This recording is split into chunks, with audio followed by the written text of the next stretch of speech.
What's good, YouTube? It is your boy Big Cool coming to you from Colossal Sports TV. Got a busy day of videos for you, man. According to Abel Sanchez, Gennady Golovkin is prepared to drop belts.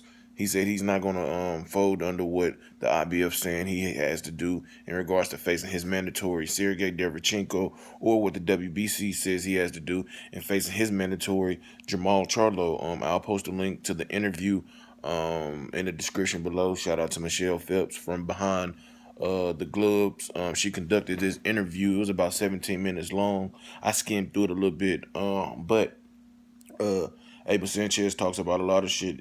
He says a fight with Joe Saunders is impossible, and I'll make a separate video about that. He also went in on Oscar De La Hoya, but it seems that Gennady Golovkin is giving up on, or is preparing to give up on, the ultimate goal he set out, and that is to be the undisputed middleweight champion of the world.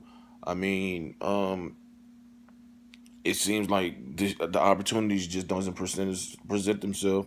If you listen to Abel Sanchez by saying that, certain fights with Saunders is impossible to make, but the WBC and the IBF are hanging over his head, and you gotta make your obligations to your sanctioning bodies for your mandatories, or they will strip you. And right now, it don't appear that he's going to fight Canelo Alvarez, because Tom Loeffler, who promotes Golovkin, says flat out that he wants 50-50, or Canelo can go fuck himself. And if his attitude is still the same, then we won't see that rematch. Therefore, he has to start looking at more lucrative options. Is a Sergey Derevchenko fight going to make him some good money? I don't know. Will a Jamal Charlo fight make him some good money? I think so. Jamal Charlo is undefeated. He's a power puncher. One of the best fighters in the world. He's new to 160. He's been calling for a fight with Gennady Golovkin for the longest. So I think that that is a viable option. You also got Danny Jacobs rematch out there. He's the WBA mandatory. It hasn't been mandated yet, but you got to expect soon that fight is going to be ordered by the WBA officially, and that'll be another opponent he gonna have to face. I mean, Gennady Golovkin has options. He really do. It might not be the options that he wants. I'm sure he wants the 50-50 split against Canelo Alvarez, who is the biggest cash cow in boxing, or the second biggest, depends on who you ask. At least on this side of the world, Anthony Joshua, of course, over there in the UK, is a massive draw and money maker. But I mean, shit ain't fair, and Gennady Golovkin has to know that you know what, 60-35 you agreed upon in the rematch. That's something you may have to stick to, unless you come off of the demand of a 50-50 split, and maybe 60-40. Maybe Canelo and Oscar are willing to budge on that, but they're not gonna give you 50-50, man. I'm telling you, they learned from Floyd Mayweather, who probably learned from Oscar De La Hoya, who learned from Muhammad Ali. That if you once you the cash cow, once you the A side, once you put the asses to the seats, make people hate you or love you, you got all the power in the negotiation table. And that is what Gennady Golovkin has to realize. Yes, he's a star, but no, he's not the superstar that Canelo Alvarez is.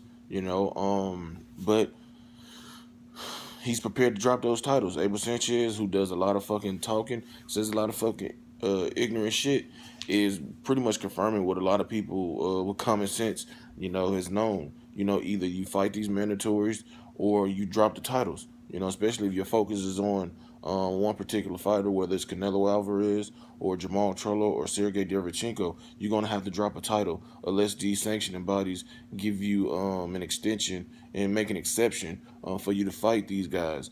And the IBF already gave him one when he fought Vanis Martirosyan. Had said he had to fight Derevchenko by August 3rd. Now I don't know what's the latest on that whole situation between the two, Golovkin's team and the IBF. Waiting to hear word from that. But I imagine that they're going to stick with their ruling. And then, Mauricio Suleiman has already come out and said that if there's no Canelo rematch, then, Jamal Charlo will get next, or he will fight for the vacant title. And honestly, I would rather see Golovkin vacate the IBF title and allow maybe Demetrius Andrade or Sergey Derevchenko to fight, and then I like to see him fight Jamal Charlo. I think that fight would be explosive.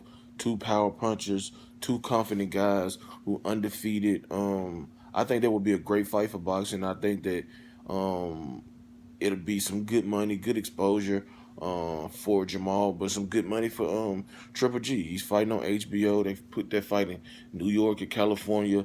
Have a big promotion, and go from there. But there's a lot of moving parts when you got these multiple belts and you got multiple mandatories that you have to fight. And it's just a tough situation for Gennady Golovkin, who will probably just completely upset about having to be in this fucking situation again because he thought that he had the rematch was signed, sealed, and delivered, but Canelo tested positive for clenbuterol, which killed it. So I mean, he gonna have to drop those belts, man, because if Abel Sanchez is saying a fight with Billy Joe Saunders for undisputed status is impossible, then if you're not gonna stick to your 65-35 previous agreement with Canelo Alvarez for a rematch, that fight ain't gonna happen. So you're gonna have to fight either Sergey Derevchenko, Jamal Charlo, or Daniel Jacobs. So he has options. Maybe not the options he want monetary wise, but he has options, and those guys are credible fighters. You know what I'm saying? But if I was him, I'd fight Jamal Charlo, keep that WBC belt, and drop the IBF belt if that's what he's gonna do. But if you like this video, go ahead and smash the like button, smash that subscribe button, hit that post notification bell to get notified every time I upload content. Drop your comments in the comment section below. Let me know your whole thoughts on this situation and what would you advise Gennady Golovkin to do. Shout out to everybody in the movement that's moving with us. Be sure to check out 3kingsboxing.com for your updated boxing news, reported, unfiltered, unbiased, reported the way it should be. Until next time, I'm out. Peace.